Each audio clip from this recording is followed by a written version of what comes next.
कलयुग के अंतिम दिनों की बात है, जब अधर्म और पाप अपने चरम पर थे। मानवता लालच, ईर्ष्या और क्रोध में डूब चुकी थी। सत्य और धर्म जैसे शब्द केवल पुस्तकों तक सीमित रह गए थे। पृथ्वी कराह रही थी और देवता भी मानवता के पतन को देखकर चिंतित थे। इस समय महादेव कैलाश पर्वत पर समाधि में लीन थे। एक दिन महादेव के प्रिय वाहन नंदी उनके पास आए। उनके नेत्रों में चिंता और दुख था। नंदी बोले, प्रभु, पृथ्वी पर पाप बढ़ते जा रहे हैं। मनुष्य अब धर्म का पालन नहीं करते। क्या आप इसे समाप्त करेंगे? महादेव ने अपनी समाधि तोड़ी और गहरी आवाज में कहा, ये कलयुग का समय है। इसका अंत भी निश्चित है, लेकिन अभी वह समय नहीं आया। फिर भी मैं देखना चाहता हूँ कि क्या मानवता में सुधार की कोई संभावना शेष है।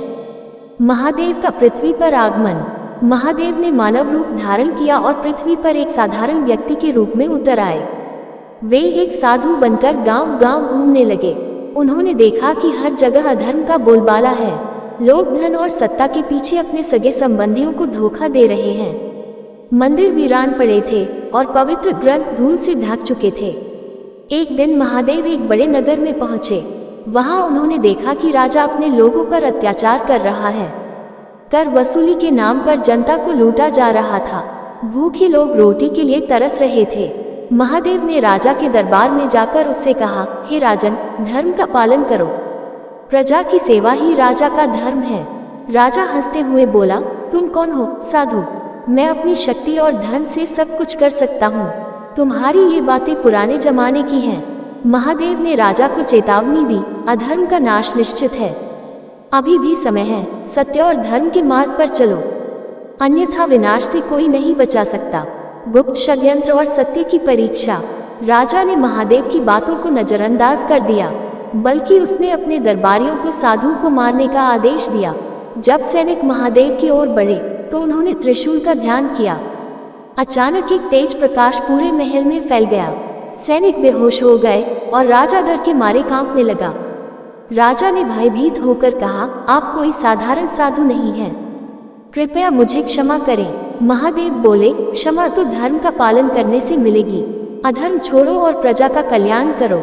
इसके बाद महादेव नगर से आगे बढ़े। हर गांव और नगर में उनकी परीक्षा ली गई। कुछ ने उन्हें पहचान लिया और उनकी पूजा की, लेकिन अधिकतर लोगों ने उनके शब्दों को नजरअंदाज किया। कलयुग के असली दोषी का सामना। घूमते घूमते महादेव एक निर्जन वन में पहुंचे। वहां उन्हें एक रहस्यमयी शक्ति का आभास हुआ। एक काले धुएं के बादल से एक भयावह आकृति प्रकट हुई।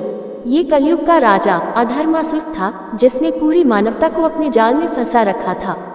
अधर्मासुर ने हंसते हुए कहा, महादेव, आप व्यर्थ प्रयास कर रहे हैं। मानवता अब मेरे अधीन है। लालच, ईर्ष्या और क्रोध मेरे हथियार हैं। अब ये युग मेरा है। महादेव ने शांत स्वर में कहा, युग चाहे किसी का भी हो, सत्य और धर्म का अस्तित्व हमेशा रहेगा। इसके बाद एक घमासान युद्ध हुआ।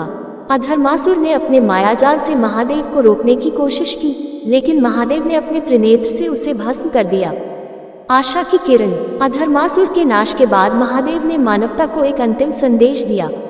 उन्होंने कहा, मनुष्य को अपने भीतर के अधर्म को समाप्त करना होगा।